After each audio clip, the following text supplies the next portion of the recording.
So what happens when a tech giant launches what's supposed to be a revolutionary product, and it just plops?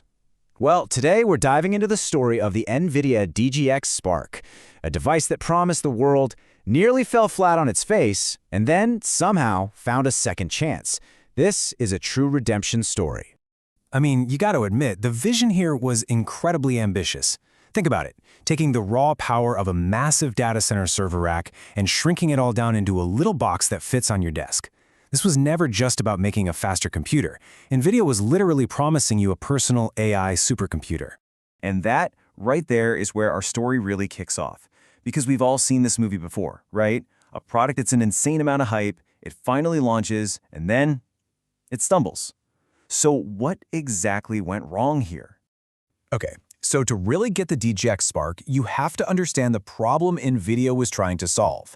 For pretty much any AI developer out there, the world was split into two very frustrating camps. Yeah, this slide just lays it out perfectly. As a developer, you were kind of stuck between a rock and a hard place. You could try to work on your own desktop, but you'd constantly hit a wall with VRAM.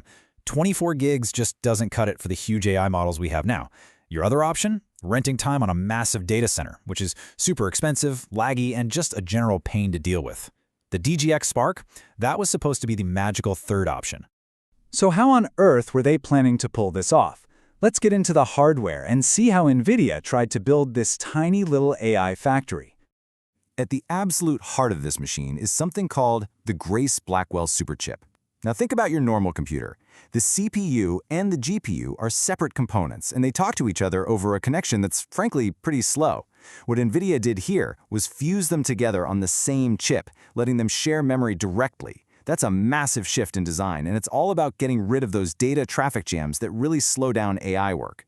So let's break down the specs, because on paper, they're wild. You've got a beefy 20-core ARM CPU, the latest and greatest Blackwell GPU, and networking that you'd normally only find in a data center. And somehow, it's supposed to do all of that while sipping only about 170 watts of power. On paper, this thing is an absolute monster. But here it is, the number that was supposed to change everything, 128 gigabytes of unified memory. That's not just big, that is an absolute game changer. It means you can run these enormous AI models, we're talking 200 billion parameters, right there, locally on your desk. Before this, that was just a pipe dream unless you had a server rack. And here's the big headline number one petaflop of performance. That's a quadrillion calculations a second. But, and this is a huge but, there's a giant asterisk. To even get close to that number, you need to use a special data format, and your AI model has to have something called structural sparsity. So hang on to that word sparsity, because it's going to be really important in a minute. All right, and this is where the story takes a turn. Because after all that hype, all those incredible specs, the DGX Spark actually launched, and the first reviews were, not great. And then, a bombshell. It came from one of the most respected developers on the planet, John Carmack. He got his hands on one and reported that his unit was seriously underperforming, pulling less than half the power it was supposed to and delivering just a tiny fraction of the advertised performance. This wasn't just some little glitch. No, this was a massive red flag. Okay, this slide right here. This explains everything. It's what people started calling the sparsity gap. NVIDIA's 1 petaflop claim only worked on those sparse models. Think of them like a sponge with lots of empty space. But for the dense models that everyone was actually using, the solid blocks of data, the performance was basically cut in half. It just made the whole thing feel, well, half-baked. And it wasn't just about the raw performance numbers. Early adopters were reporting all sorts of other issues. That tiny case was really struggling with heat, which led to the system throttling itself down. The fan would just scream when you pushed it, systems would randomly restart, and the box itself would get hot enough to damage your desk. The dream was quickly turning into a nightmare. But this is where the story pivots. Facing all this criticism, what did NVIDIA do? They went back to the drawing board, not on the hardware, but on the software. And in early 2026, a crucial update dropped that started to change everything. The first really noticeable change was in power use. It turns out, just by optimizing the software for the network adapter, they cut the idle power draw by over 32%. This was the first concrete sign that NVIDIA was taking the feedback seriously and putting real engineering effort into fixing things.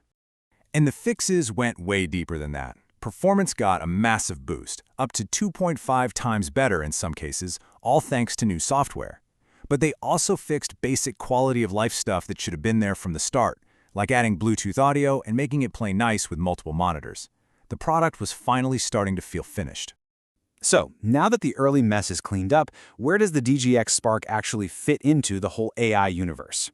Let's kind of zoom out for a second and look at the big picture. Okay, this table makes the DGX Spark's whole deal crystal clear.